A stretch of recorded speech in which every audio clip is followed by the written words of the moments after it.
కర్నూలు జిల్లా ఆలూరు తాలూకా హోలకొంద మండల కేంద్రంలో దూదేకుల సంఘం ఆలూరు తాలూకా అధ్యక్షులు సాలేసాబ్ ఆధ్వర్యంలో రాజానగర్ కాలనీలో వైఎస్ఆర్సీపీ మండల కోఆప్షన్ సాయిభిష్ ఆయనతో పాటు దాదాపు 150 కుటుంబాలు వైసీపీ పార్టీని వీడి ఉమ్మడి టీడీపీ అభ్యర్థి వీరభద్రగౌడ్ సమక్షంలో టీడీపీ పార్టీ కండువాలు వేసి పార్టీలోకి ఆహ్వానించారు.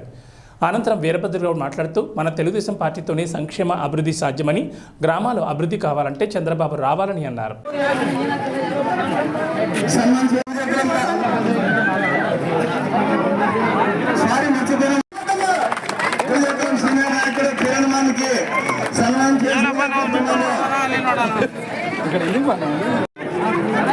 అన్నా కొన్ని మీరు పేర్లు మర్చిపోయినా ఏమనుకోద్దండి, క్షమించండి. ఎందుకంటే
ఈరోజు తెలుగుదేశం పార్టీ చేయడం జరిగింది.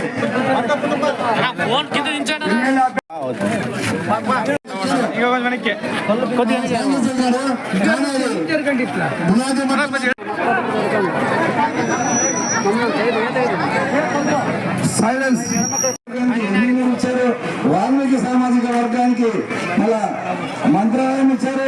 ఇప్పుడు వీరశైలింగ సామాజిక వర్గానికి మనం ఇక్కడ ఎక్కడున్నాం కానీ మనకు కూడా ప్రాధాన్యం ఇచ్చారు. ఎందుకంటే మనము రాష్ట్రంలో 13 లక్షల మంది ఉన్నాం.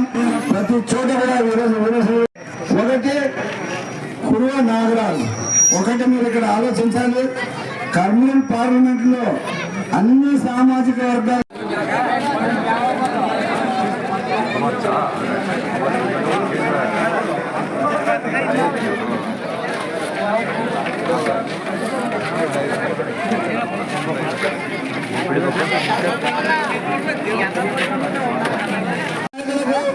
వ్యవసాయ నాయకులకు, వివిధ గ్రామాల నుంచి వచ్చిన నాయకులకు, తెలుగుదేశం కార్యకర్తలకు, తెలుగుదేశం అభిమానులకు, నందమూరి అభిమానులకు, బీజేపీ వారికి, అలాగే జనసేన వారికి అందరికీ పేరు పేరున నమస్కారాలు. ఈరోజు ఎంతో శుభదినం. దాదాపు 200 జనమేమో 5 గంటలకు వచ్చినా కూడా ఇంత ఓపిక ఇంతమంది కలిసి మరి ఇంత ఆదరంగా స్వాగతించేందుకు ప్రత్యేకంగా మీకు సభ నుంచి నమస్కరిస్తున్నా. వచ్చిందానికోసం అదేవిధంగా ఈరోజు దాదాపు 100 నుంచి 150 కుటుంబాలు వైసీపీ వీళ్ళు తెలుగుదేశంలో చేరడం జరిగినది. మరి అదేవిధంగా దూదేకులం సంఘం నుంచి, రాజానగర్ దూదేకులం సంఘం నుంచి దాదాపు 150 కుటుంబాలు వైసీపీని వీడి తెలుగుదేశంలో చేరడం అనేది. గతంలో నేను ఇక్కడ 2014 నుంచి 19 పనిచేశాను. కేవలం 19 ఓట్లతో ఓడిపోయాను. మళ్ళా చంద్రబాబు నాయుడు గారు కూర్చుని ప్రజలు ప్రజాభిప్రాయం అంటే మీ అభిప్రాయం మేరకే నాకు మళ్ళా టికెట్ దక్కిందని కూడా ఘంటాబలంగా చెప్పగలను.